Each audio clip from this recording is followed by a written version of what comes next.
ಯೇಸುವಿಗೆ ಸ್ತೋತ್ರ. ಇಂದು 15 ಜುಲೈ 2026. ಎಲ್ಲರಿಗೂ ಶುಭೋದಯ. ಈ ದಿನದ ಧ್ಯಾನ ಭಾಗ ಇಬ್ರಿಯರಿಗೆ ಬರೆದ ಪತ್ರಿಕೆ 6ನೇ ಅಧ್ಯಾಯದ 10ನೇ ವಾಕ್ಯ. ನೀವು ದೇವಜನರಿಗೆ ಉಪಚಾರ ಮಾಡಿದ್ದೀರಿ, ಇನ್ನೂ ಮಾಡುತ್ತಾ ಇದ್ದೀರಿ. ಈ ಕೆಲಸವನ್ನು ಇದರಲ್ಲಿ ನೀವು ದೇವರ ನಾಮದ ವಿಷಯವಾಗಿ ತೋರಿಸಿದ ಪ್ರೀತಿಯನ್ನು ಆತನು ಮರೆಯುವುದಕ್ಕೆ ಅನ್ಯಾಯಸ್ಥನಲ್ಲ. ಯಾಕೋಬನು ಬರೆದ ಪತ್ರಿಕೆ 2ನೇ ಅಧ್ಯಾಯದ 14ರಿಂದ 17 ವಾಕ್ಯಗಳಲ್ಲಿ ಬರೆದಿರುವಂತದ್ದು, ಒಬ್ಬನು ನನಗೆ ನಂಬಿಕೆಯುಂಟೆಂದು ಹೇಳಿಕೊಂಡು ತಕ್ಕ ಕ್ರಿಯೆಗಳಿಲ್ಲದವನಾಗಿದ್ದರೆ ಪ್ರಯೋಜನವೇನು? ಅಂತ ನಂಬಿಕೆಯು ಇವನನ್ನು ರಕ್ಷಿಸುವುದು. ಒಬ್ಬ ಸಹೋದರನಿಗೆ ಇಲ್ಲವೇ ಒಬ್ಬ ಸಹೋದರಿಗೆ ಬಟ್ಟೆಯು ಆ ದಿನದ ಆಹಾರವು ಇಲ್ಲದೆ ಇರುವಾಗ ನಿಮ್ಮಲ್ಲಿ ಒಬ್ಬನು ಅವನಿಗೆ ದೇಹಕ್ಕೆ ಬೇಕಾದದನ್ನು ಕೊಡದೆ ಸಮಾಧಾನದಿಂದ ಹೋಗಿರಿ, ಬೆಂಕಿ ಕಾಯಿಸಿಕೊಳ್ಳಿ, ಹೊಟ್ಟೆ ತುಂಬಿಸಿಕೊಳ್ಳಿ ಎಂದು ಬರೀ ಮಾತು ಹೇಳಿದರೆ ಪ್ರಯೋಜನವೇನು? ಹಾಗೆಯೇ ಕ್ರಿಯೆಗಳಿಲ್ಲದಿದ್ದರೆ ನಂಬಿಕೆಯು ತನ್ನಲ್ಲಿ ಜೀವವಿಲ್ಲದ್ದು.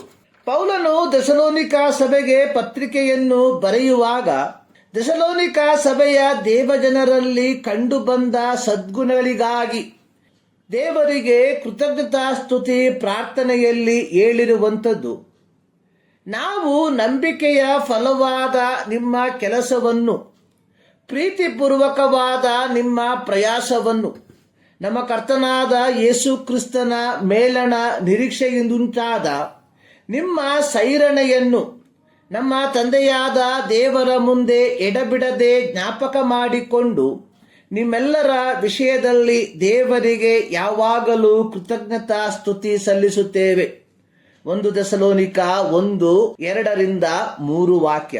ಕ್ಲೌದ್ಯ ಚಕ್ರವರ್ತಿಯ ಕಾಲದಲ್ಲಿ, ಅಂದರೆ AD 41ರಿಂದ 54ರ ಕಾಲಘಟ್ಟಗಳಲ್ಲಿ ದೊಡ್ಡ ಕ್ಷಾಮ ಉಂಟಾಗಲು ಅಂತಿಯೋಕ್ಯದಲ್ಲಿದ್ದ ಕ್ರೈಸ್ತರು ಹಾಗೂ ಆಸ್ಯ ಸೀಮೆಯಲ್ಲಿದ್ದ ಕ್ರೈಸ್ತರು ಯೂದಾಯ ಸೀಮೆಯಲ್ಲಿ ವಾಸವಾಗಿದ್ದ ಸಹೋದರರಿಗೆ ತಮ್ಮ ತಮ್ಮ ಶಕ್ತಿಯಾನುಸಾರ ದ್ರವ್ಯ ಸಹಾಯ ಮಾಡಬೇಕೆಂದು ನಿಶ್ಚಯಿಸಿಕೊಂಡರು.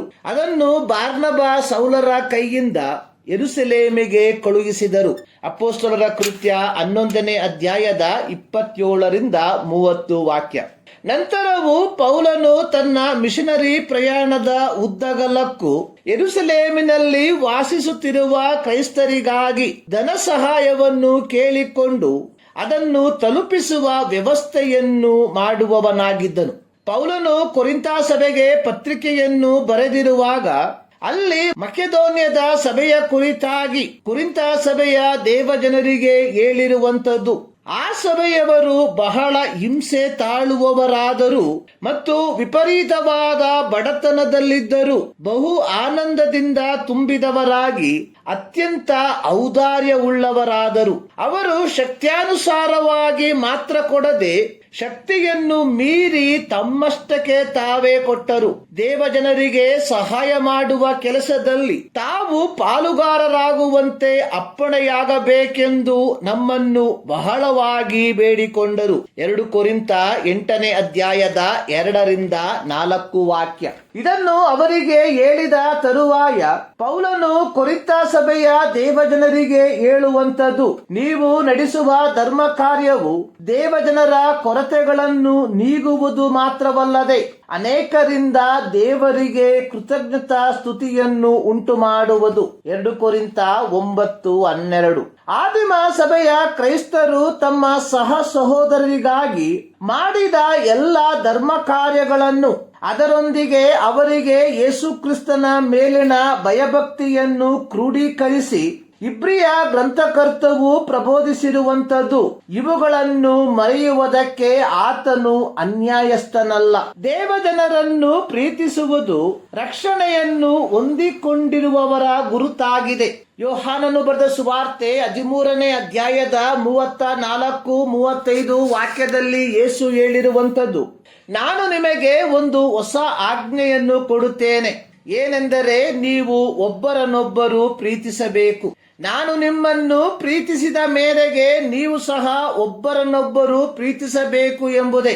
ನಿಮ್ಮೊಳಗೆ ಒಬ್ಬರ ಮೇಲೊಬ್ಬರಿಗೆ ಪ್ರೀತಿ ಇದ್ದರೆ ಎಲ್ಲರೂ ನಿಮ್ಮನ್ನು ನನ್ನ ಶಿಷ್ಯರೆಂದು ತಿಳುಕೊಳ್ಳುವರು. ಕ್ರೈಸ್ತತ್ವದಲ್ಲಿ ಒಬ್ಬರನ್ನೊಬ್ಬರು ಪ್ರೀತಿಸುವುದು ಅಂದರೆ ಐಚ್ಛಿಕವಲ್ಲ, ಅಂದರೆ ಆಯ್ಕೆಗೆ ಬಿಟ್ಟ ವಿಚಾರವಲ್ಲ, ಅಥವಾ ನಾವಾಗಿಯೇ ಹೆಚ್ಚುವರಿಯಾಗಿ ಮಾಡುವಂತಹ ಒಂದು ಪುಣ್ಯ ಕಾರ್ಯವೂ ಅಲ್ಲ. ಬದಲಿಗೆ ಕ್ರೈಸ್ತತ್ವದಲ್ಲಿ ಒಬ್ಬರನ್ನೊಬ್ಬರು ಪ್ರೀತಿಸುವುದು ಅಂದರೆ ಕ್ರೈಸ್ತ ಜೀವನದ ಆಧಾರ ಸ್ತಂಭವಾಗಿದೆ ಅಥವಾ ಅಡಿಪಾಯವಾಗಿದೆ. 1 ಯೋಹಾನ 4:21 ಬರೆದಿರುವಂಥದ್ದು, ದೇವರನ್ನು ಪ್ರೀತಿಸುವವನು ತನ್ನ ಸಹೋದರನನ್ನು ಪ್ರೀತಿಸಬೇಕೆಂಬ ಆಜ್ಞೆಯನ್ನು ಆತನಿಂದ ಹೊಂದಿದ್ದೇವೆ. ಹೀಗಿರಲಾಗಿ ಪ್ರೀತಿಯ ದೇವಜನರೇ, ನಾವುಗಳು ಸಹ ನಮ್ಮ ಸಹ ಸಹೋದರರನ್ನು ಪ್ರೀತಿಸುವುದಕ್ಕೆ ಬದ್ಧರಾಗಿದ್ದೇವೆ. ನಮ್ಮ ಪ್ರೀತಿ ಕೇವಲ ಬಾಯಿ ಮಾತಿನ ಪ್ರೀತಿಯಾಗಿರಬಾರದು, ಅದು ಕೃತ್ಯಗಳ ಮೂಲಕ ಪ್ರತಿಬಿಂಬಿಸುವಂತದಾಗಿರಬೇಕು. ಇಂದು ಕ್ರೈಸ್ತರಾದವರು ನೆನೆಸುವಂಥದ್ದು ಸಭಾಪಾಲಕರುಗಳಿಗೆ, ಸಭಾ ಕಟ್ಟಡಗಳಿಗೆ, ಕರಪತ್ರಗಳ ಮುದ್ರಣಕ್ಕೆ, ಸತ್ಯವೇದದ ಮುದ್ರಣಕ್ಕೆ, ದೂರದರ್ಶನದಲ್ಲಿ ಬಿತ್ತರವಾಗುವ ಕ್ರೈಸ್ತ ಕಾರ್ಯಕ್ರಮಗಳಿಗೆ ಆರ್ಥಿಕ ಸಹಾಯ ಮಾಡಿದರೆ ಸಾಕು ಎಂಬುದಾಗಿ, ಇದನ್ನು ಸೇವೆ ಎಂಬುದಾಗಿ ಬಿಂಬಿಸುವಂತಹ ಜನರು ನಮ್ಮ ಸುತ್ತಮುತ್ತಲೂ ಇದ್ದಾರೆ. ಮತ್ತಾಯ 26 ಅದರ 35-36 ವಾಕ್ಯಗಳಲ್ಲಿ ಬರೆದಿರುವಂಥದ್ದು, ನಾನು ಹಸಿದಿದ್ದೇನು, ಊಟಕ್ಕೆ ಕೊಟ್ಟಿರಿ, ನಾನು ಬಾಯಾರಿದೇನು, ನನಗೆ ಕುಡಿಯುವುದಕ್ಕೆ ಕೊಟ್ಟಿರಿ, ಪರದೇಶಿಯಾಗಿದ್ದೇನು, ನನ್ನನ್ನು ಸೇರಿಸಿಕೊಂಡಿರಿ, ಬಟ್ಟೆಯಿಲ್ಲದವನಾಗಿದ್ದೇನು, ನನಗೆ ಉಡುವುದಕ್ಕೆ ಕೊಟ್ಟಿರಿ, ರೋಗದಲ್ಲಿ ಬಿದ್ದಿದ್ದೇನು, ನನ್ನನ್ನು ಆರೈಕೆ ಮಾಡುವುದಕ್ಕೆ ಬಂದಿರಿ, ಸೆರೆಯಲ್ಲಿದ್ದೇನು, ನನ್ನನ್ನು ನೋಡುವುದಕ್ಕೆ ಬಂದಿರಿ. ಇದನ್ನು ಕೇಳಿದ ಆತನ ಬಲಗಡೆಯಲ್ಲಿ ನಿಂತಿದ್ದವರು, ಸ್ವಾಮಿ, ಇವೆಲ್ಲವನ್ನು ನಾವು ಯಾವಾಗ ಮಾಡಿದ್ದೆವು? ಅದಕ್ಕೆ ಆತನು ಉತ್ತರವಾಗಿ, ಈ ನನ್ನ ಸಹೋದರರಲ್ಲಿ ಕೇವಲ ಅಲ್ಪನಾದವನೊಬ್ಬನಿಗೆ ಏನೇನು ಮಾಡಿದೀರೋ ಅದನ್ನು ನನಗೂ ಮಾಡಿದ ಹಾಗಾಯಿತು. ಮತ್ತಾಯ 25 ಅದರ 40. ಅಲ್ಪನಾದವನು ಅಂದರೆ ಸೋಮಾರಿಯಾದವನು ಎಂಬುದಲ್ಲ, ಕೈಲಾಗದವನು ಎಂದರ್ಥ. ಪ್ರಿಯರೇ, ನಾವು ನಮ್ಮ ಮನೋಭಾವಗಳನ್ನು ಪುನಃ ಕಾಲಕ್ಕೆ ಸೇರಿ ಬಂದಿದ್ದೇವೆ. ದೇವರು ಹೇಳುವುದನ್ನು ಮಾಡದೆ ಮನುಷ್ಯರು ಹೇಳುವುದನ್ನು ಮಾಡುವುದರಲ್ಲಿ ಯಾವ ಅರ್ಥವೂ ಇಲ್ಲ, ಅದರ ಮೂಲಕ ಯಾವ ಪ್ರಯೋಜನವೂ ಇಲ್ಲ. ಈ ಮುಂಜಾನೆಯಲ್ಲಿ ಸರ್ವಶಕ್ತನಾದ ದೇವರು ಈ ಅಧ್ಯಯನದ ಮೂಲಕ ನಿಮ್ಮನ್ನು ಆಶೀರ್ವದಿಸಲಿ.